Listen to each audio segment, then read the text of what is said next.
এখন আমি আপনাদেরকে দেখাবো কিভাবে আপনারা ওয়েবটুনের পিন অ্যাক্টিভ করবেন এবং অ্যাক্টিভ করার পর কোথায় আপনি পিনটা খুঁজে পাবেন। ঠিক আছে, তাহলে দেখা যাক কোথায় আমরা পিনটা অ্যাক্টিভ করার পর খুঁজে পাবো।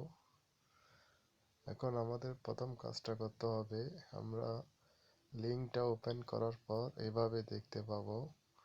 এরপর আমাদের এখানে লগ ইন দেখা আছে, লগ ইনে ক্লিক করব।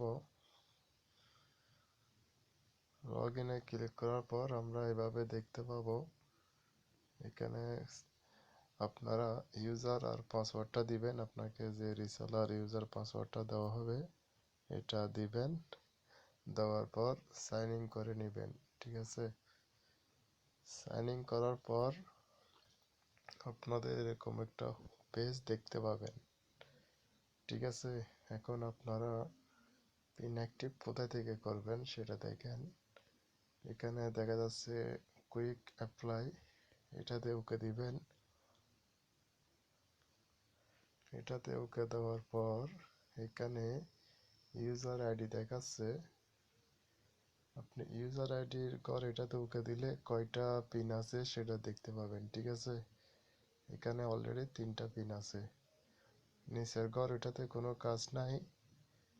এরপর এখানে অ্যাপ্লাই নাও যেটা গ্রিন লেখা আছে, গ্রিন কালারের, এটাতে একবার ওকে দিবেন, আপনার একটা পিন অ্যাক্টিভ হয়ে যাবে।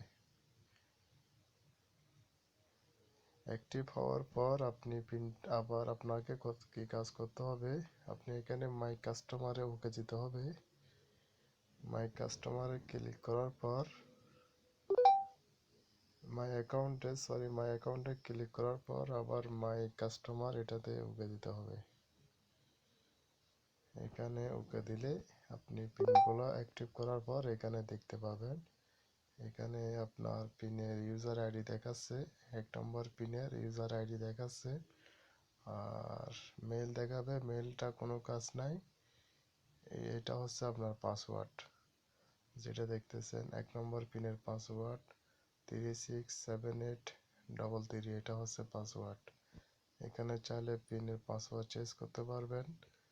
আর একেবারে লাস্টে পিনের এক্সপায়ার ডেটটা দেখাচ্ছে। ঠিক আছে, তাহলে এভাবে আপনারা পিন অ্যাক্টিভ করে মাই কাস্টমার থেকে খুঁজে নেবেন।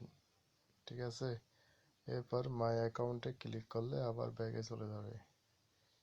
এইভাবে আপনাদের রিসেলারে পিন অ্যাক্টিভ করা পিন মাই কাস্টমারে খুঁজে পাবেন আপনারা।